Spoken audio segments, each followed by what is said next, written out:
All right.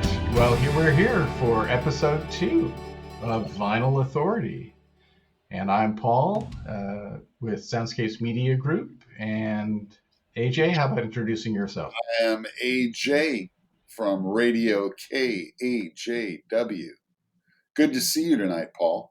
It's great to see you, man. How have you been? How's your week in music been?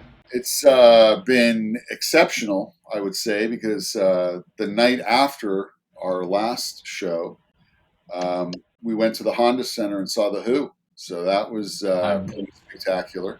very jealous about that. Yeah, it was pretty amazing. 30 With piece, orchestra, yeah, 30 I piece understood. orchestra. Yeah. And Nice. indoors, so the sound in the house was perfect. It was perfect. And Yeah, they both of them sound as good as they've ever sounded. It's kind of crazy, actually. that actually is amazing. Yeah, That is amazing. so it was pretty Well, cool. pretty awesome. And then yeah, we're going to talk about one of the records that came out in the last week that we both got. Yep. That it's been taking a lot of my time, Yep. and Well, good. it's all been good. How about you? So, I've been listening to a lot of music. A lot of the music I was listening to this last week was music you introduced me to the week prior, and it really reminded me of that thing that we used to do back in the day, which was share music. You know, that without all the promotional vehicles and the internet and all this stuff, getting music was usually, something that your bud got so and so record first. Hey man, can I borrow it? Yeah, And that then made me think, okay, well, this show could use a slogan, or at least if not a slogan, at least a mission statement. And I think the mission statement is we're sharing our passion for music on vinyl with those viewers and listeners. And I hope to have other guests on in the future who can also shed some light on this wonderful industry and this wonderful format, and continue to be that resource for information about beautiful music and technology, and just celebrating the art. sounds good. I'm in. All right. Well, we were talking earlier, and you were going to show me or share with me a record that I'm pretty sure I haven't heard of or heard. And why don't you go ahead and This is expose me and my the viewers?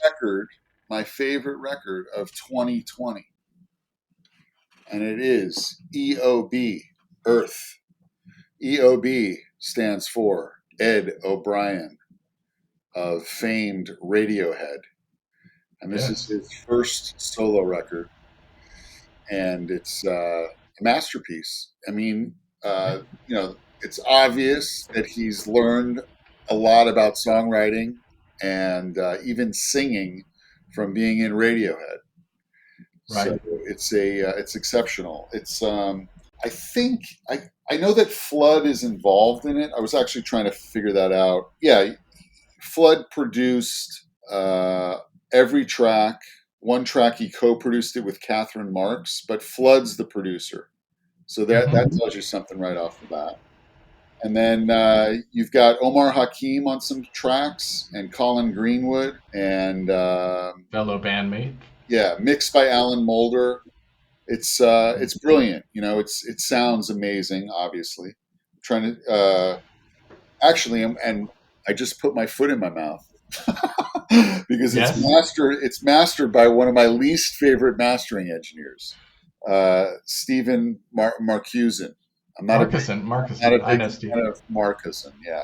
So, but this record sounds good. I've Yeah. always found with his records, and I've worked with him a couple times, so I have firsthand knowledge. I feel like when the producer's really strong, he's good. When the producer's not really strong, he gets too much of his own personality on the record, and it ends up being a little harsh and really compressed. And he's all about hitting hard, you know. Right. And to me, that's you got to back that kind of thing off. So there you go, a little Yeah. short critique of Mr. Wong. What's the genre? Is it similar to the pop stuff from pop rock from Radiohead? Because Yeah, they went through an instrumental phase as well, which I found yeah, quite interesting.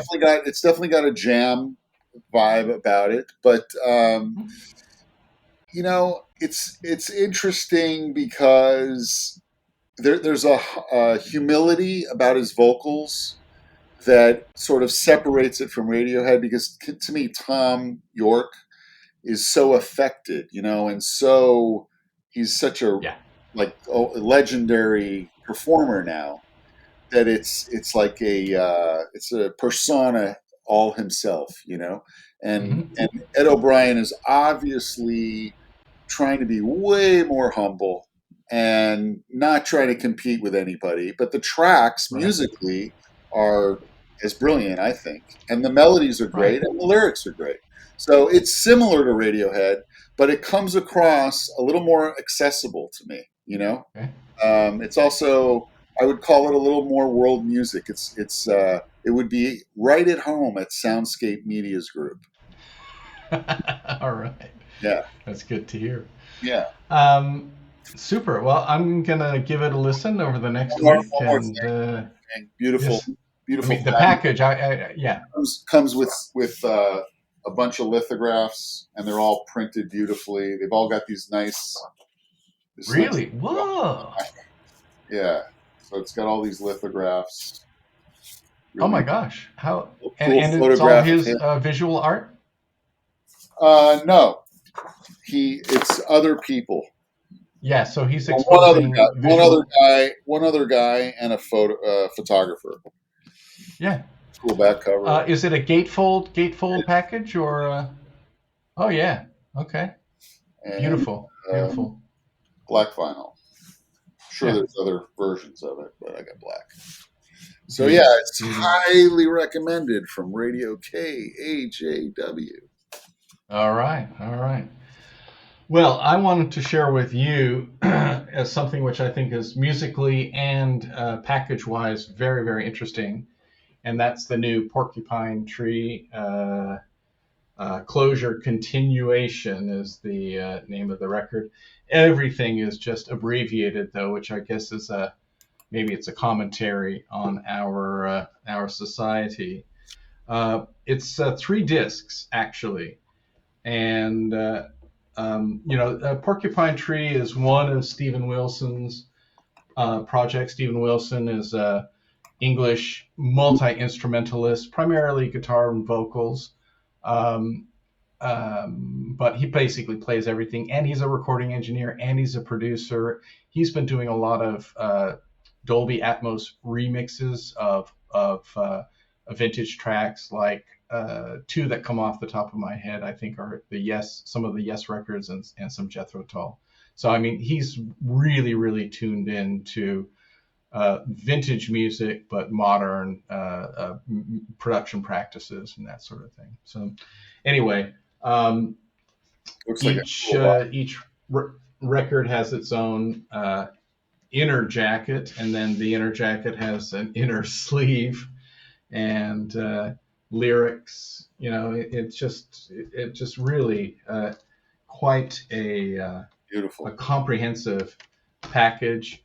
Um, and this is clear vinyl, so it was really done with an effort to make it a collectible music package. Beautiful.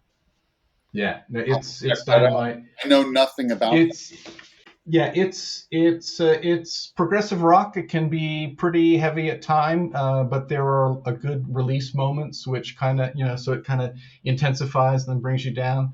There are a lot of different sonic landscapes. I imagine there must be some Atmos mixes out there, or if not, they're coming, and I would love to listen to it in a surround format, because it's quite compelling music overall, Cool. and the package is really off the hook. Cool. All right. So this week I have been observing the hi-fi market a little bit, And I've noticed not one but two interesting product releases from the same manufacturer. You remember Audio Technica from back in the day. They've always been there making turntables and styli and cartridges and so on. Sure. Um, I think the resurgence of vinyl has inspired them to sort of bring something back from the past, as well as something that's a little bit more futuristic. So I will point your attention to the first one is the Sound Burger, which is a portable turntable. Um, they've added some modern conveniences such as Bluetooth and USB-C, but you know, record the record kind of lost out to the cassette uh, when music became a little bit more, you know, in your head and not necessarily airborne, you know, shared airborne, and so the Walkman revolution. And then, of course, when the CD came out, they were frantically trying to make that portable, and that was a pretty big challenge. The iPod really grabbed that market. But anyway, so you know, I would say that this Soundburger idea, which came out in the '80s to make vinyl portable, it's nostalgia. It's cute. Uh, I haven't put my hands on one or tried it out, but you know, I would be concerned about caring for some of my, you know, precious, you know, first pressings and that sort of thing. The image they show is, you know, it inspires kind of a park-like format, you know, with grass and leaves and stuff. I don't know. I prefer to have a slightly more pure environment, Yeah. but Sounds dirty. uh, and so they've got another one. So you know the Soundburger is retailing for I think it's $199. If you want to spend more money with Audio Technica, you can get their 60th anniversary of an all acrylic turntable, and it's using this is a direct drive turntable, Wow, that's beautiful. and yeah, it's I mean it's a stunning piece of artwork, and I think you know now that we've kind of accepted that uh, vinyl records represent not only an archive, a physical archive, but also an art form, the idea that your player can also have an artistic element, and it becomes kind of a centerpiece, you know, in your shrine to beautiful music. So, anyway, those are the two products that I've seen this week, and maybe in a future episode we will talk about the difference between belt drive turntables and direct drive turntables. I've got some other ideas for topics to put in the That tech. price tag on the fancy Audio Technica is real reasonable. I haven't seen that. Did Twelve you see hundred that in the dollars, article? 1,200 US dollars, 1,200. Yeah, yeah. 1,000. I found the most 1,200 euro. Yeah. Okay. Yeah. Yeah. There you go. So anyway, so Audio Technica is getting back in the game, and uh, they're here because we're here, or we're here because they're here. Well, We're all here together. they've never left the game, no? No, not no. Actually, I would say that Audio Technica and some of the DJ products coming from Panasonic uh, literally kept vinyl in vogue. No doubt. And the DJs were really the preservationists for vinyl for a long time when the mainstream No just doubt. kind of abandoned it. Yeah. All right. There you go. So now I know that this week was an exciting week for vinyl in the mail, and you got the more extensive package, but everyone's a Twitter because Beatles Revolver uh, was re-released this week, and they've retained all of the great graphics and back from the past. I mean, they're referring to record labels and locations that just may not exist anymore. So original artwork there. I got the 180 gram black vinyl. Still has the Parlophone label. It's just beautiful.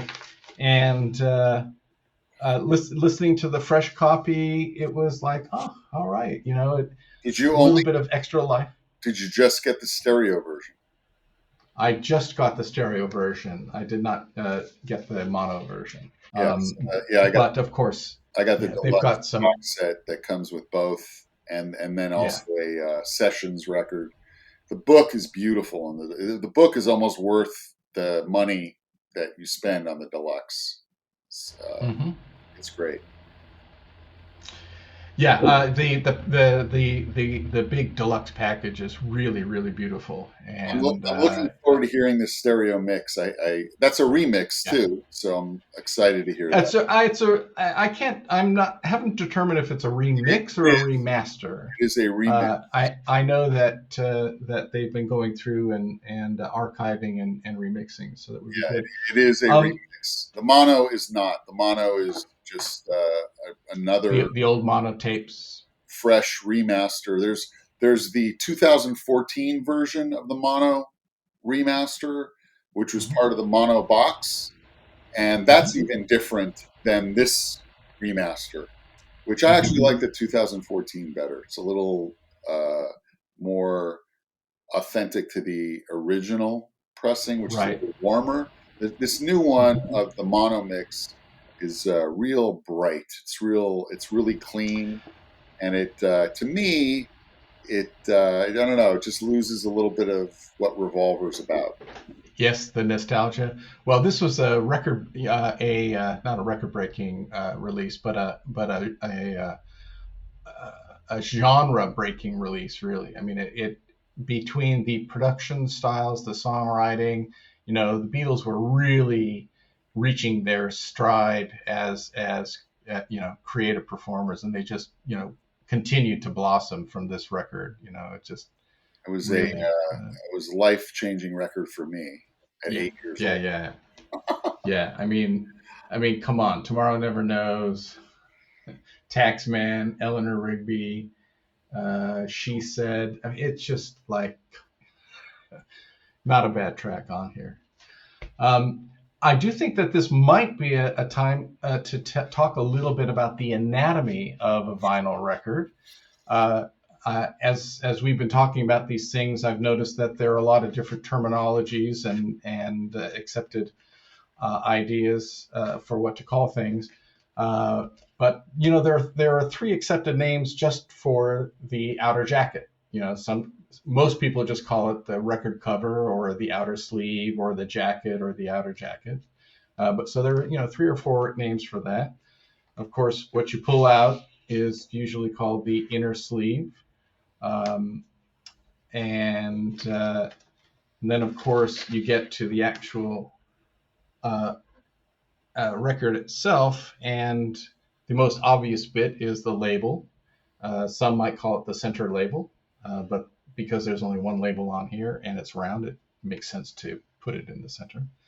Um, Less known is, sort of the lead-in groove, the banding between the tracks, the run-out groove, and the dead wax. And I think most vinyl collectors know this, but there is often a little bit of code written in the dead wax. Sometimes there's secret messages. A lot of the Eagles records have got little brief messages. Usually the mastering engineer has his initials there. There'll be a catalog number. This one happens to say Miles, Abbey Road, half speed, room 30. Nice. That's just a little gem, and uh, let you know who's had a hand on it. They actually scribe this in the lacquer master after it's been cut, and that transfers all the way to the pressing process. So there you go, a little brief history on that. Maybe next week we'll do parts of a turntable or something like that. All right.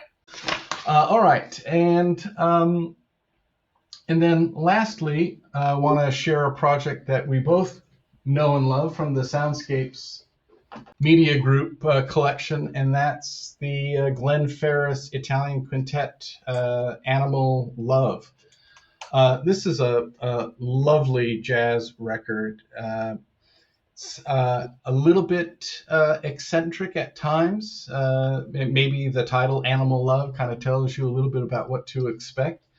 Um, uh, Glenn Ferris is a jazz trombonist, and here he's playing with an Italian quintet, which includes, well, I can read the back.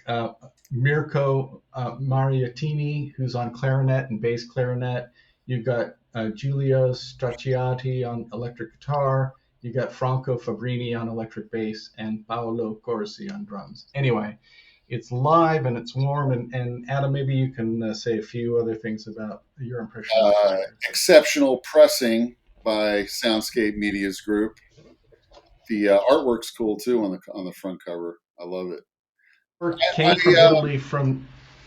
I was just going to say the eclectic or eccentric part of the comment. I mean, I didn't feel that way, but I might be a kind of an eclectic jazz listener. So maybe I don't know. It's very. I would call it a little. I would call it romantic.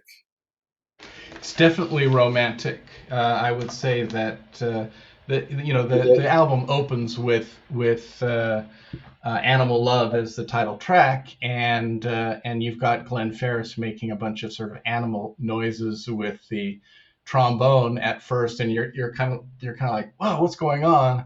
And then the drums and the bass come in, and a groove gets established, and you go, okay, this is actually going to be music, right? So, but there's a moment where you're just kind of on your ear. You know, what can I Yeah. say? Now I love it. It definitely draws you in. A lot of great grooves. There's some melancholy songs like St. James Infirmary, which is a standard, which just really soulful rendition of that. Anyway, lovely record, and we can find that on the Soundscapes Media Group website, pressed on 180 gram black vinyl, and in stock. All right. And with that, I think we'd like to sign off and thank our viewers. And please send us comments and questions, topics. We'd love to hear from you. And you can follow us on Facebook and Twitter and Instagram and our new YouTube channel, Final Authority. So, AJ, thanks for sharing some time with us. And always, Paul, always fun. Thanks, thank you. Looking forward to seeing you next week, and whatever new music we can share with each other. Right on, man. Have a good week. Right on. Okay. Yeah. Have a good week.